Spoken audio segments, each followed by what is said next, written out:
Today we're going to begin painting some of the larger shapes of our Henry Matisse artwork. Now the largest shapes in this painting are the area around the cat, which is the background, and the large table. We're going to save the cat for later. Now for this project, we are going to be focusing on color mixing.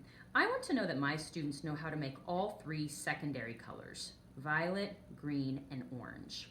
To make the secondary colors, I'm only going to give you primary colors, which of course are red, yellow, and blue. Now, when we're painting the background and the table today, you need to decide if you want your background to be orange or violet, and whatever color you choose for the background, you're going to do the other color for the table. So for example, if I want to paint my background violet, then that means that my table is going to be orange. The green, of course, is going to come in when we do the leaves. So let's start with the background. To make violet, I'm going to need to mix together red and blue. So I'm going to take my paintbrush and I'm going to dip it into some red. And I'm going to start putting that red paint onto my background area. I'm using a nice big brush because the background is a large area and I can kind of color it in more quickly if I have a bigger brush.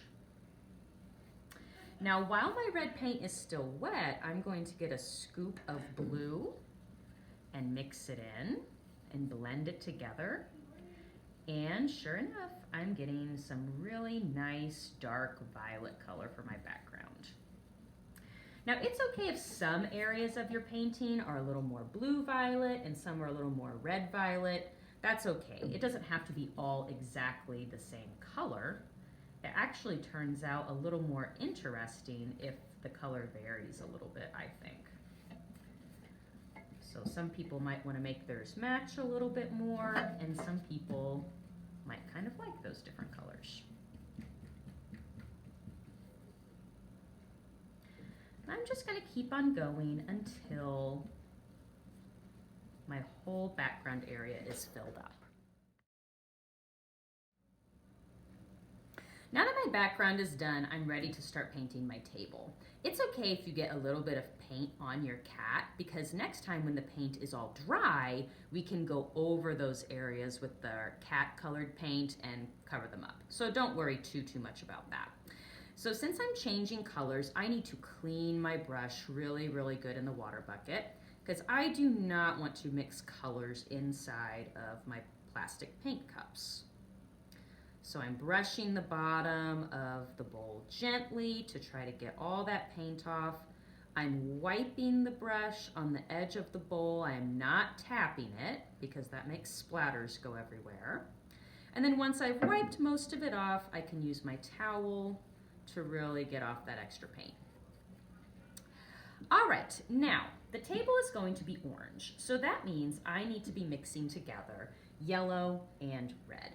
Now usually when you mix colors, you want to always start with the lighter color first. So that means that I'm going to be starting with yellow this time. Yellow is quite a bit lighter than red.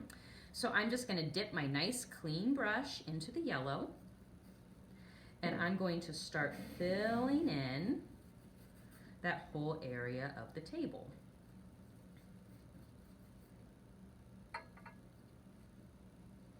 Once again, if I get a little bit on the cat, that's okay. I can paint over that later.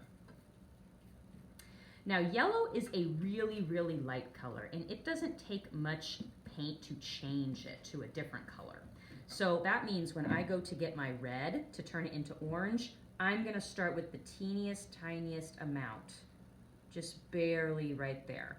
You might think that is not enough to do anything, but if I spread that around a little bit, you can see how much of a difference that red paint makes. I don't think I need to get any more than that. If your paint is starting to get a little bit dry, you can always get a dip of water to add a little bit of moisture back so that it will blend nicer. If your paint is dried out, it will not blend, and that can be frustrating. So feel free to get as many little dips of water as you need to get those colors to blend nicely.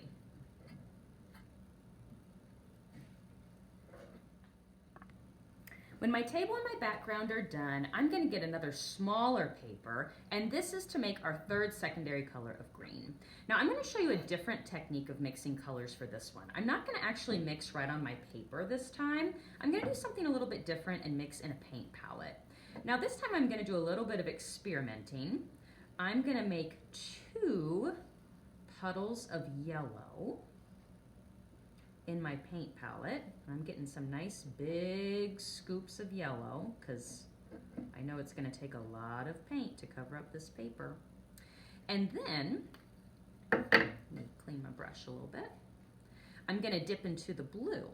In one of my puddles, I'm going to use a little tiny bit of blue, and then in the other one, I'm going to add more.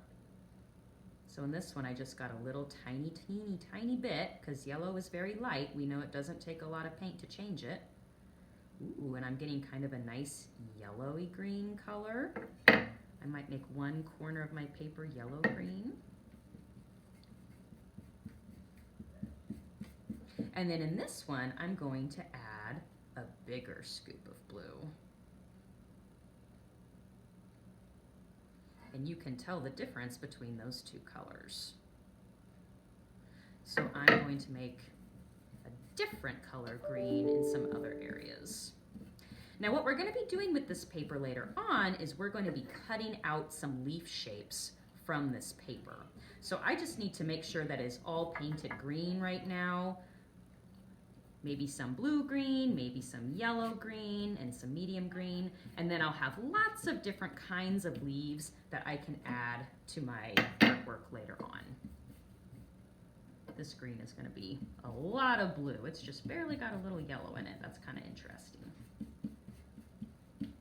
There we go. When you have done your entire background, your entire table, and filled in all of your green paper, then we're going to leave these to dry.